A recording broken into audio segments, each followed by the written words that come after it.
Jai Gurudev, dear students. Welcome again in this science class.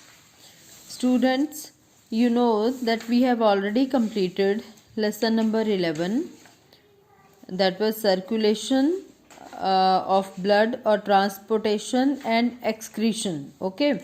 In that chapter, we have studied about circulation of blood and removal of waste materials. Now today we will start chapter number 12, reproduction in plants. Children, in this chapter we will study about the reproduction and various modes of reproduction in case of plants. So first of all, you know that what is reproduction. It is the process of producing young ones or producing new plants is called reproduction. Means in any ways the plants will produce the young ones of their own kind. Okay, that process is called reproduction. And in plants they possess this process in various ways. So mainly we can classify reproduction into two main kinds. First is asexual reproduction, which involves only one parent who will pass on all his traits to his offsprings. Offsprings means next generation and traits means characteristics. So children, this is the first category of first type of reproduction, which is called asexual reproduction. And in asexual reproduction it only involves one parent, means there is no requirement of male or female. Only one parent is sufficient to produce new generation or new offsprings. So the offsprings, or we can say plants which produced by asexual reproduction, they just look exactly like their parents. Okay, so there is no so many changes in this kind of reproduction. But second type of reproduction is sexual reproduction, and in this reproduction it involves two parents. One is male and other is female. So in this kind of reproduction process, two parents are required to produce new individual. So offsprings from sexual reproduction may share some traits with their parents, but the parents and the offsprings are not exactly alike. What is the meaning of this paragraph, children? In this paragraph they are trying to explain you that in sexual reproduction two parents are involved, and means two parents are required to complete this sexual reproduction. And in this case the offsprings, means new plants which will be produced, they are not exactly like their parents. Okay, they some traits of them can be matched with their parents, and some of the traits or characteristics, they are totally different from their parents.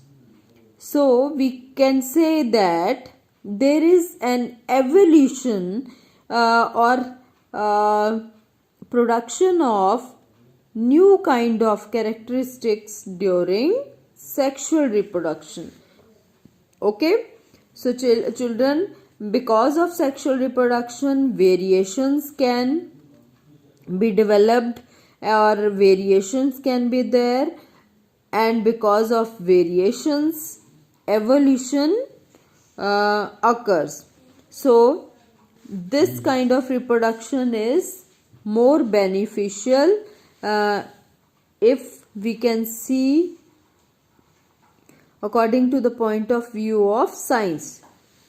Okay, so let's see. We all share some traits with our parents. However, no two human beings look exactly alike unless they are twins.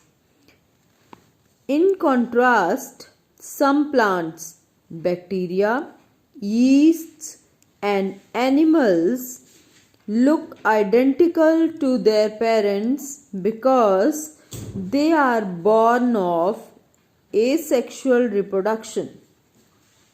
Children, you can understand from this paragraph that any human will not look alike except twins. They are talking about here twins because twins are looking if they are identical twins, then only they can look same. But otherwise, any one human outer characteristics, if we talk about, they can't match with any other human being because they are produced by sexual reproduction. But if we talk about the lower organisms, lower category of organisms like bacteria, yeast, or any other like amoeba you have studied, paramecium, these kind of organisms which are very very small, they look alike, means they all look similar. So why? Because they all generally reproduce through asexual reproduction, and in asexual reproductions children, or we can say offsprings, they are looking exactly like their parents. So how do plants that do not have seeds reproduce? So children, have you thought that how those plants reproduce which do not produce seeds? So there is also other ways to produce plants or new generation without seed also. In case of plants adopt various methods. So what are those methods? We can study in the further paragraphs.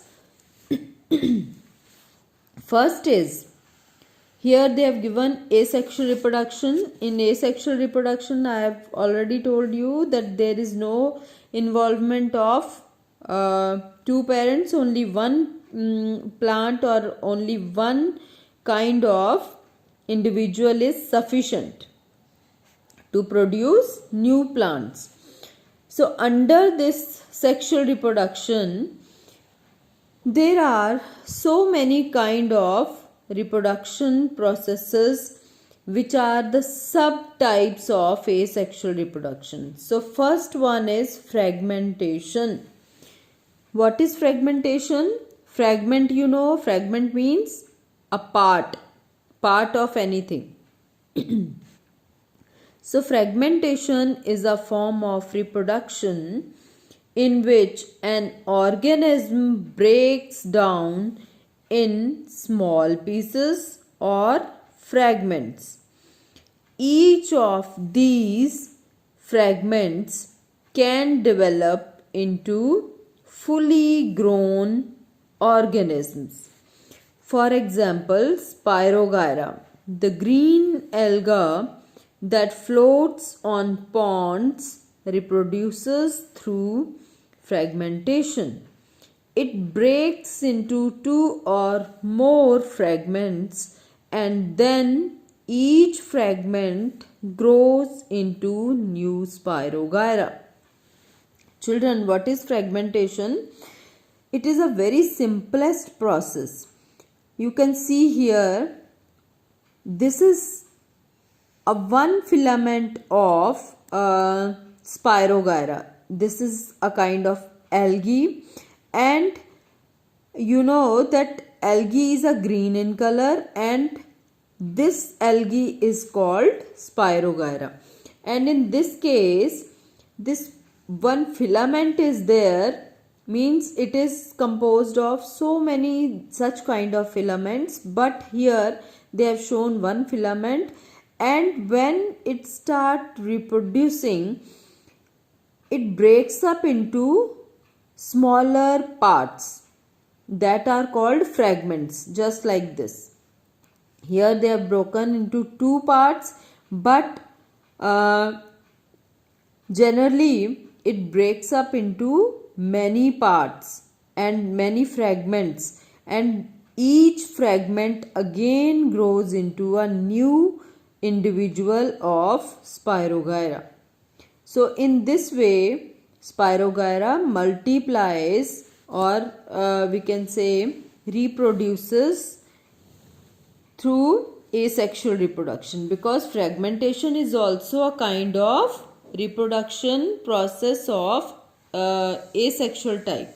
Okay, so second type of asexual reproduction is budding. What is budding? Here I can show you in case of yeast. Children, in case of yeast, we can take as an example of yeast here, because it is best studied for budding. And other than yeast, also hydra can show budding, and in case of bacteria also this process can take place.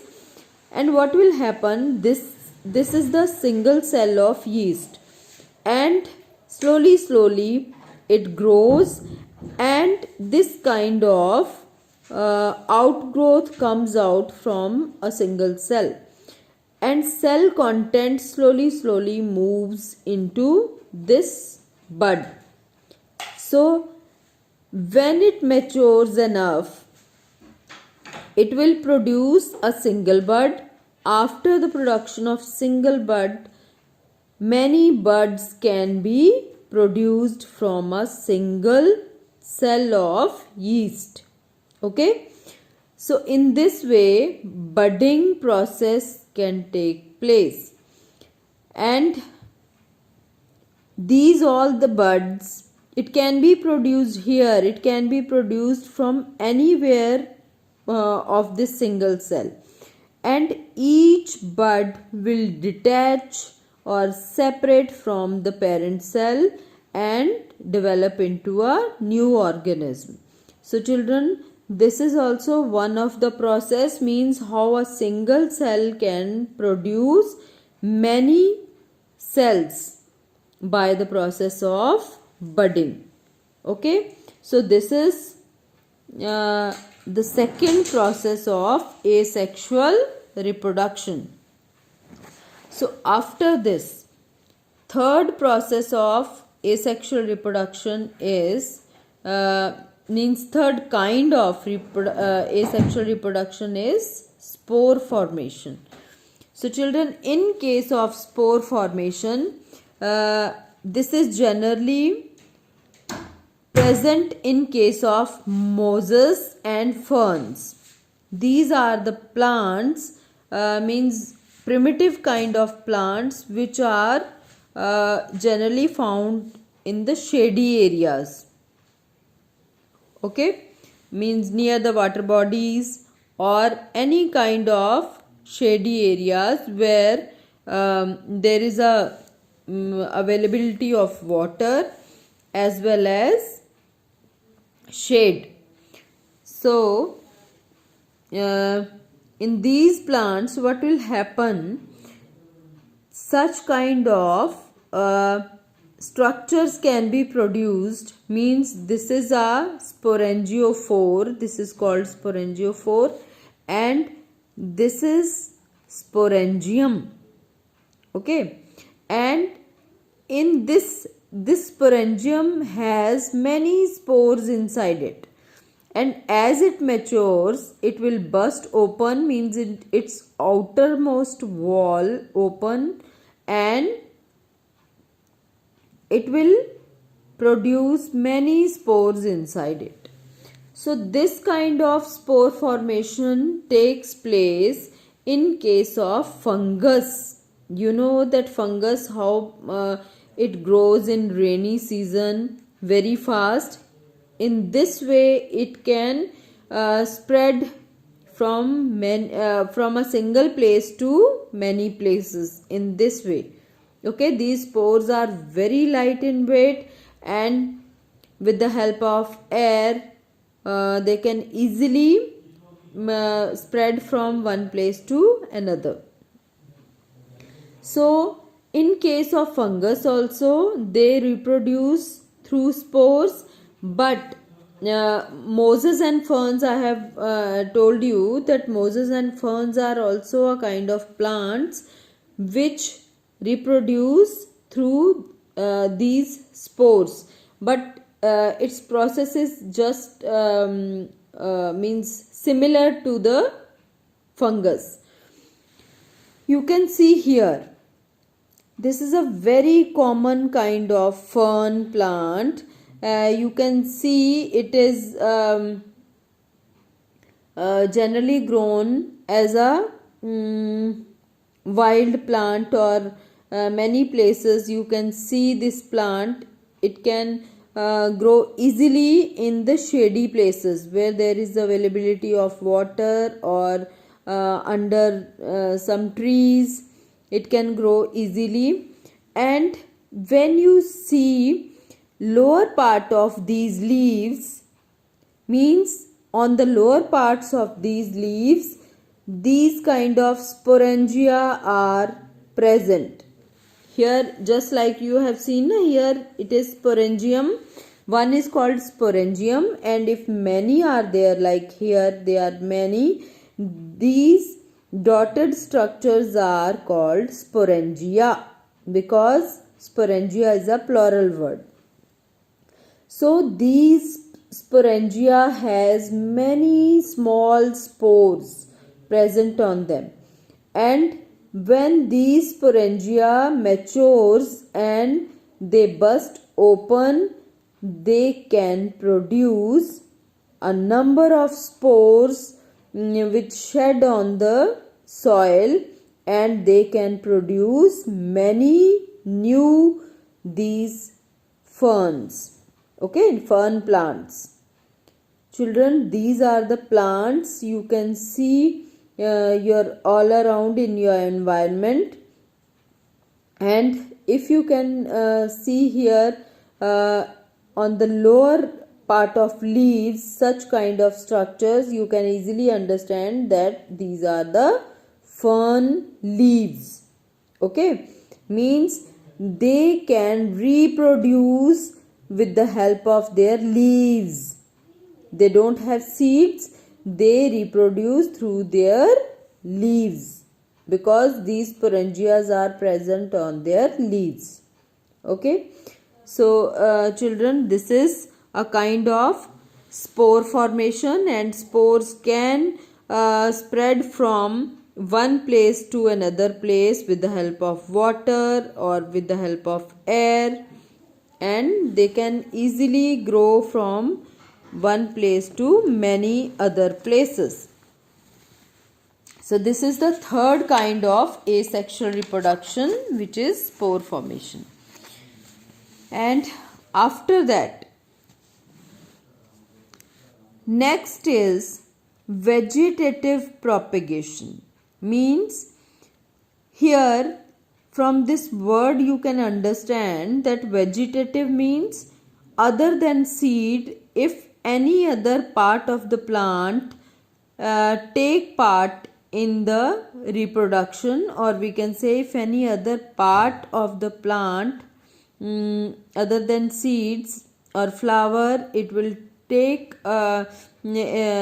if it will multiply to produce new plants, That process is called vegetative propagation, means multiplication, or we can say production of many other plants. Okay, so through vegetatively they propagate or they produce many plants.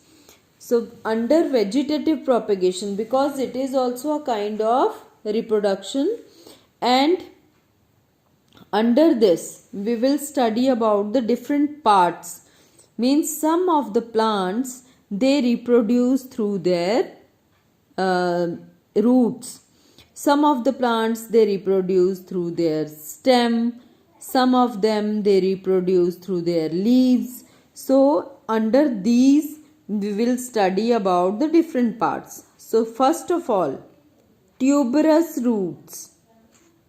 Tuberous means it is swollen kind of roots which are present in sweet potato, shisham and dahlia. These roots can produce new plants because their roots has power to produce new plants. Okay, so children, in these roots in these plants like sweet potato, shisham or dahlia, root tubers are formed which can use to produce new generation of plants. And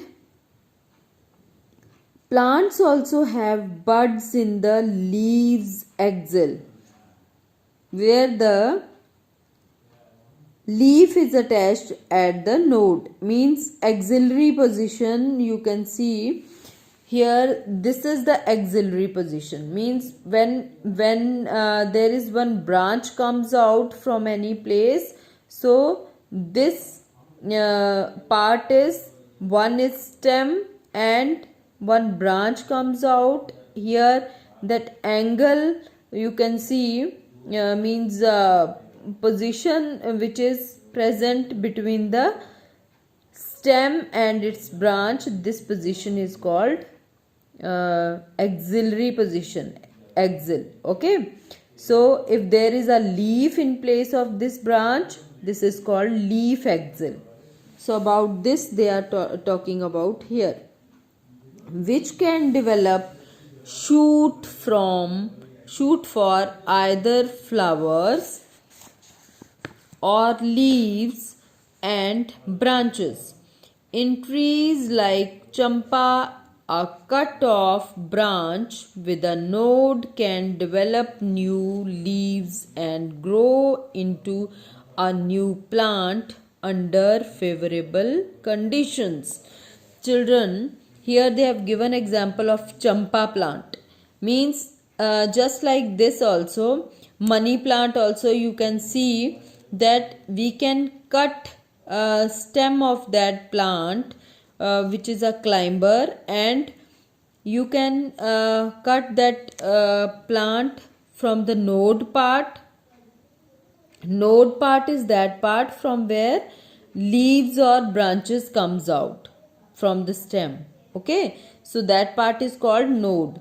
And if we take about if we cut that part of a plant with its node, and that can be used to grow new plants. Okay, under favorable conditions. Why they are written here? Because favorable condition means if we grow this plant in a growing season, when there is availability of water, or we can say enough moisture in the air, or that weather is neither too cool nor too hot. In that kind of conditions, that conditions are favorable conditions. Plants can grow very fast or properly in those kind of conditions. Okay, so here they have given examples in plants like chrysanthemum and mint, the base of the erect shoot can develop more above ground shoots parallel to the ground. These new shoots detach themselves from the parent plant as stems and can grow as independent plant. Children, easily you can understand from the mint plant. You can ask your mother also or your parents that how we can grow mint plant. If anywhere mint plant is there, you can easily take out its stem part along with their roots, and when you bring it and put in your that earthen pot, and in that pot we can grow easily that stem part. Okay, so from this we can understand that new shoots or new plants can be produced from the stem part of mint plant. So in the same way, potatoes have swollen parts like tubers. Means potatoes are called tubers because these are the stems, modified stems which store food inside them. So they are coming under the tuber category. So tubers are like potato have buds in the eyes, but each bud can form a new plant. Children, if you can see, this is a diagram of potato they have shown. On potato, you can see in your kitchen that these kind of eyes are present here. These kind of structures are called eyes. Actually, these all the eyes have buds inside them, and in the growing season nowadays also buds can arise from these eye structures. Okay, so these buds can easily grow into new plant. If you cut any potato into smaller pieces like this, and these each bud separately can grow into a new plant. So from single potato we can grow many plants. Or naturally also, if this kind of potato we keep put in the soil, in the moist soil, then it can produce many new potato plants. Okay, so here underground stem is used to produce new plants. Okay, and in the same way rhizome also, ginger or we can say turmeric and bananas, these all are called rhizomes. These are also modified stems, and these kind of stems which are under the ground and they are modified to store food, they are called rhizomes. And these rhizomes also have bud like structures which comes out from the soil and comes out and grow into new plants. Means a single rhizome of turmeric or ginger can produce many plants, many new plants. Okay, so children, these are the different kind of stems we have studied here which are used for vegetative propagation. And here they are talking about new apples and banana trees can arise from buds on the base of stems on roots of the parent plant. Means near the roots of the parent plant also these trees, banana and apple can produce new plants. Okay, children.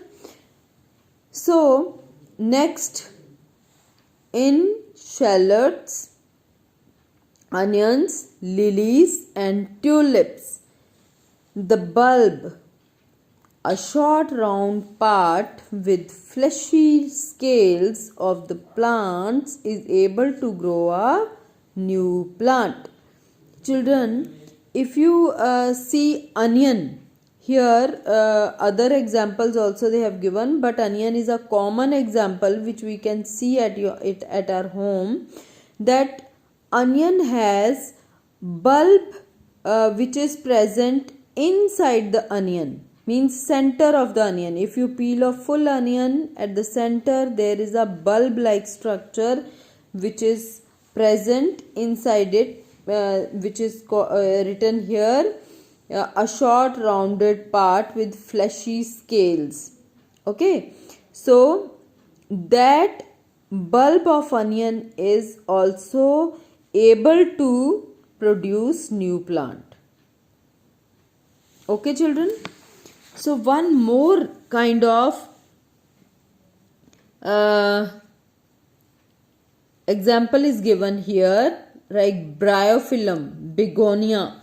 These are the kind of leaves. You can see here, these leaves have buds at the margins. Okay, means these are the leaves, and at the sides, or we can say on the margins of these leaves, these kind of buds are produced, and these all the buds, when separate from this leaf and they fall on the soil, fall on the ground, and in the soil they can produce new plants, many new plants.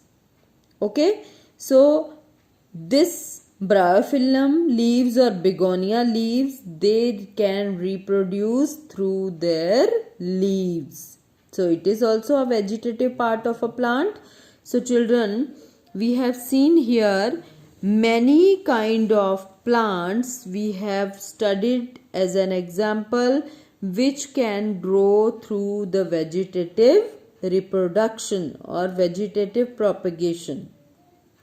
Okay, so they are naturally grown by this process. But in the next class, I'll show you that how we can artificially also produce new plants by vegetative reproduction. Okay, this is a vegetative propagation, means just now I have explained you many type of vegetative propagation in which plants reproduce automatically and naturally by their different parts, by the use of their different parts. But in the next class, I'll explain you about the artificial vegetative reproduction. Okay, so Jai Gurudev.